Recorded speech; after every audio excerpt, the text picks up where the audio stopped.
السلام عليكم ورحمة الله وبركاته. الحمد لله الذي تحمده حمدا كثيرا ليس يحصى عدده. كليم موسى ومصطفى محمده، وأنزل الفرقان نورا والهدى. قول القديم لا يزول الأبدا، على قلوب العارفين سرمده.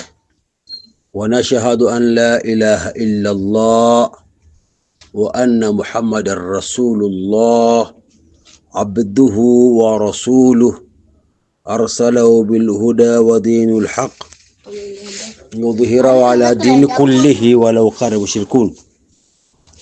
Amma baad, kutokana na maandalizi aliyozungumza sahibu sajada Sheikh Abu Dardai, Mwenyezi Mungu atunufaishe na elimu yake kuhusiana na mwezi wa Ramadhani, tunapenda tukujazia kwamba Ramadhani kama hujajichunga uzuri waweza ukafunga miaka hata 50 usifike kwenye lengo. Kwa nini?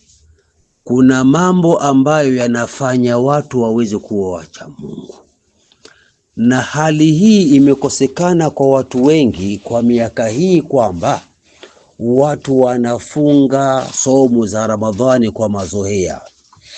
Ni somu za Ramadhani za vyakula, apate kababu, apate kabibi, apate skonsi, apate uji wa maziwa, apate uji wa madida, apate uji wa uwele, apate uji wa ulezi, apate juisi, apate juisi ya ukwaju, ya pera.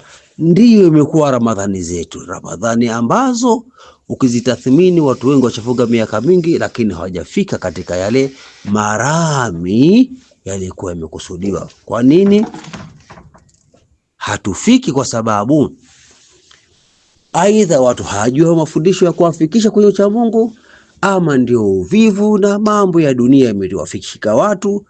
Kwa hiyo yapaswa watu kuzinduka katika mwaka huu, kama alivyosema sahibu al-asrari Abu Dardai, kwamba inawezekana hii Ramadhani ndio ikawa ya mwisho, mwakani usiwepo.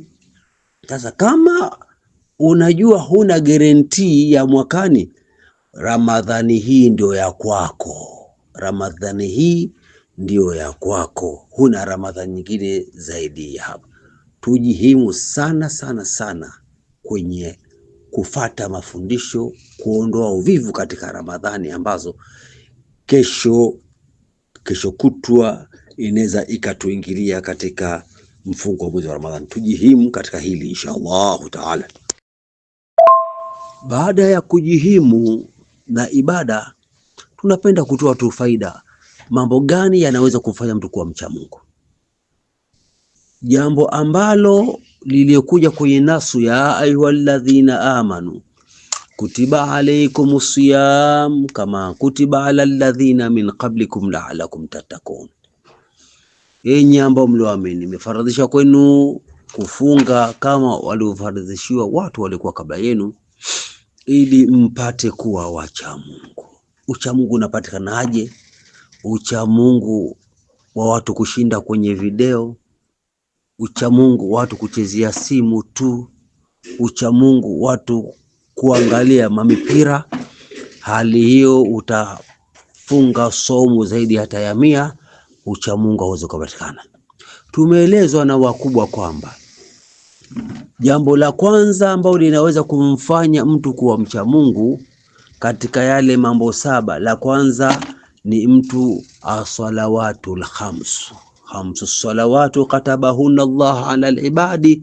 Swala 5 zimefaradhishwa kwa waja, waman adahuna, mwenye kutekeleza swala 5 kuna lahu nuran wa burhana yauka, itakuwa ni nuru kwake yeye na hoja siku ya Kiyama. Waman dhayahunna, mwenye kuziponda mwenye kuzivuruga hizo swala 5, la nura lahu wala burhana lahu yawmul qiyama, hana nuru wala hoja siku ya Kiyama.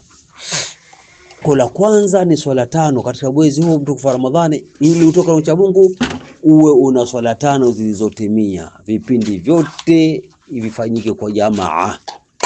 Swali la pili ambalo limepeleka ni qiraatul Qur'ani. Kila saa watu wasome al-Qur'ani.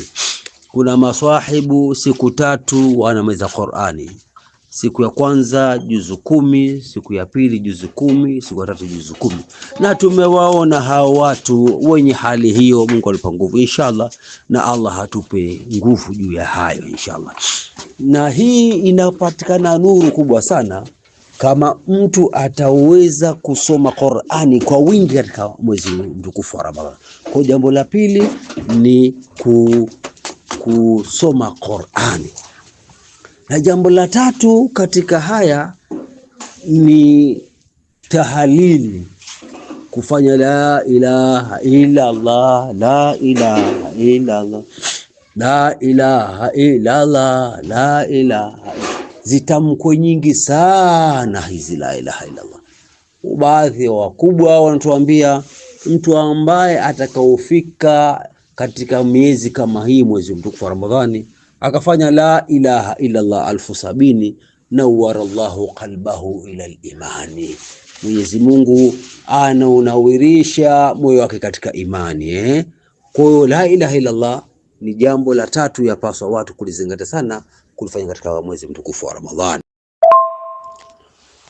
inshallah. Na jambo la nne katika mwezi mtukufu wa Ramadhani ni kufanya istighfar. Astaghfirullahal azim alladhi la ilaha illa huwa al-hayyul qayyum wa atubu ilayh. Astaghfirullahal azim alladhi la ilaha illa huwa al-hayyul qayyum wa atubu ilayh. Astaghfirullahal azim alladhi la ilaha illa huwa al-hayyul qayyum. La ilaha illa Allah. Astaghfirullahal azim alladhi la ilaha illa huwa la ilaha illa Allah. Astaghfirullahal azim alladhi la ilaha illa huwa. Unatembea unafanya dhikiri hizi mpaka unajiona kweli kichwa chote kinahama kwenye maisha ya dunia, yanaelekea kwa Allah subhanahu wa ta'ala. Haya mambo ni muhimu katika mwezi mtukufu. Jambo la tano tumeelezwa na kubwa, qiyamu billaili ya ayuhan nabii. Ameelezwa mtume, we mtume, kumil laila illa qalila. Kwenye Qur'an imekuja ya ayuha muzammil, ewe muzammil, we kumil laila illa qalila, simama usiku japo kidogo, nisfao, nusu, au inqus minhu, ama punguza. Waratilil Qur'ana tartila, usiku isome Qur'ani. Kisimamo cha usiku, watu wengi maisha yetu yanaharibika, hatusimami usiku. Kusimama usiku ndiko kunapomfungua mtu.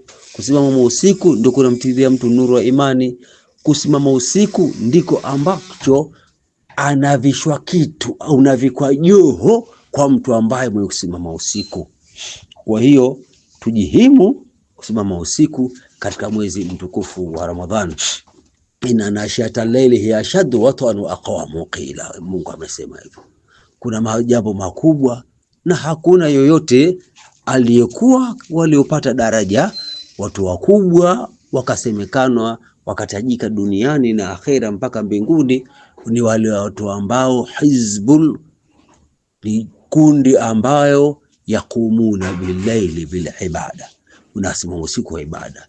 Nabii Suleiman alayhi salamu alimuhusia mwanae, mwanangu, watu wengi watakuwa mafukara siku ya Kiyama kwa sababu ya usingizi. Usingizi utawasababisha watu wengi kwa mafukara siku ya Kiyama. Kwa hiyo watu katika mwezi mtukufu wa Ramadhani tujihimu sasa, tujihimu kwenye kufanya ibada. Na jambo lingine ambalo linatakiwa kufanyika katika mwezi mtukufu wa Ramadhani, kutasaddaq, kutoa sadaka. Kutoa sadaka. Watu wengi tumekuwa wazito, watu tunajifungia katika majumba, hatukaribishi watu kufuturu nao. Kila mtu anajifungia na yeye na familia yake. Mtu mmoja anafanya iftari mpaka unashangaa.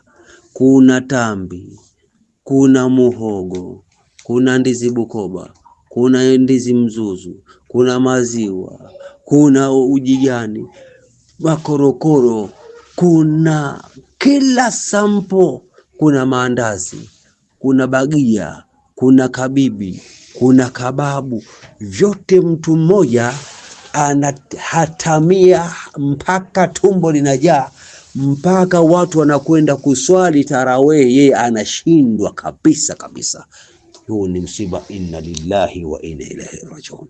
Inshallah Mwenyezi Mungu atuzindue sana katika masuala haya inshallah ya kusimama usiku. Tusimame usiku, tupunguze kula sana, tupunguze kunywa maji sana. Kwa nini? Maji tunywe wastani, chakula tule kwa wastani, kama mafundisho Bwana Mtume Muhammad sallallahu alaihi wasallam. Alaikum wa rahmatullahi wa barakatuh. Katika mwendelezo ya yale mambo saba ambayo yanaweza kumfanya mtu kuwa mcha Mungu, jambo la sita ni salatu ala nabi sallallahu alaihi wasallam. Jambo hili ni jambo adhimu sana, kufanya salatu ala nabi Muhammad sallallahu alaihi wasallam, na watu wengi ambao waloshika salatu ala nabi, basi na Mwenyezi Mungu aliwashika watu hao. Salatu ala nabi inarahisisha hata maisha ya wanadamu. Mwenye kukithiri sana, Mtume anasema sallallahu alaihi wasallam, mtu ambaye mambo yake ni mazito, faliukthiru alayhi, alifanye wingi sana wa kuniswalia mimi Mtume Muhammad sallallahu alaihi wasallam. Na mtu akashika salatu ala nabi peke yake yaweza kumfikisha kote huko tuliposema. Kwa sababu gani? Salatu ala nabi ndiyo inamfanya mtu apate nuru ya imani kumwelekea Mwenyezi Mungu Subhanahu wa Ta'ala. Hakuna mtu alifanya salatu ala nabi alafu akawa mbugila tu, yupo tu kwenye ibada mzito. Hapana, salatu ala nabi inaondoa, kwa baraka yake, inaondoa uvivu, unaondoa maradhi, inaondoa kila jambo ambalo si zuri katika mwili wa mtu ambaye anaofanya salatu ala nabi. Imepokewa habari kutoka kwa watu mbalimbali juu ya kisa cha Imam Busiri alipopata mtihani, alipojifungia kwa kumtaja Bwana Mtume Muhammad sallallahu alaihi wasallam kwa muda, na majabu yake yalionekanwa. Na watu wengi sana walikuwa na maradhi, watu wengi walikuwa na dhiki, lakini walipozama kwenye salatu ala nabi, basi mambo yao yalikuwa sawa sawa kabisa. Kuna hesabu imezungumzwa na wakubwa kwamba wengine wanasema 1500, wengine wanasema 1444, wengine wakazitaja hesabu nyingi sana zimezungumzwa. Kuna ile 9999, zote zimezungumzwa, lakini kusalatu ala nabi haina kikomo. Unaweza kwenda 100,000 bilioni kwa mtu mwenye uwezo. Wapo watu wenye uwezo huo, kwa mwezi mzima anafikisha salatu ala nabi 1,000,000. Na mtu akiridhiki hiyo, basi amefuzu katika maisha ya dunia na akhera. Na kufika hesabu hiyo, basi ye akiwa Dar es Salaam, njaa inakuwa iko Kigoma kwa sababu ya salatu ala nabi. Kwa inshallah katika somo ya mwaka huu tujitahidi sana kufanya salatu ala nabi inshallah. Na jambo la mwisho ni nawafil, kufanya zile sunna. Sunna si za kudharau, kwa sababu sunna za mwezi wa Ramadhani zimehesabika sawa na faradhi. Kwa hiyo ukifika msikitini ukatawadha, ukishatawadha basi utafanya tahiyatul masjidi. Baada hapo udhu wako uswalie rakaa 2. Baada hapo utaswali kablia, baada yake unaswali baadia kwenye swala ambazo zina baadia, na kufanya mambo mengi ya sunna ambayo yatakiwa yafanyike katika mwezi wa Ramadhani. Tusidharau kablia, baadia, sunati dhuha kwa saa 4 pale, tufanye dhuha, tufanye swala witr, tufanye salatu zawali ile ya saa 6 jua liko katikati. Kuna sunna pale kubwa ambayo imeelezwa na ina mambo makubwa, sunati zawali ndio rakaa 2 zile. Kwa hiyo hali hii itatufikisha pahali pazuri sana. Hata mwezi wa Ramadhani ukiondoka, wallahi mtu atakuwa ameimarika. Kinyume na haya tunayozungumza, tutamaliza tu viroba vya ngano, viroba vya mikungu ya ndizi, viroba vya tambi. Akipita tu mwanamke aliojaliwa, utashangaa mtu katoka kwenye Ramadhani ukapita mwanamke naye anageuka hivi. Inawezekanaje mtu ambaye amepita kwenye njia hii alafu akawa na matamanio ya hovyo hovyo ya design hii? Ukiona mtu kwenye Ramadhani alafu bado una matamanio ya hivyo, unaangalia wanawake, ujue bado Ramadhani hiyo haijakutoa kule ambako alipokusudia Allah subhanahu wa ta'ala. Mtu yoyote wallahi akipita katika njia hii anatoka kwenye Ramadhani kayaumu, kama siku aliyotoka kwa tumbo la mama yake. Inshallah Mwenyezi Mungu atupe taufiki, atujalie tushike haya mambo ambayo tulikumbusha, yanaweza ambao kumuingiza katika ucha Mungu, akatoka katika mwezi wa Ramadhani hali ya kuwa yuko katika hali nzuri na amani inshallah. Assalamu alaikum wa rahmatullahi wa barakatuh.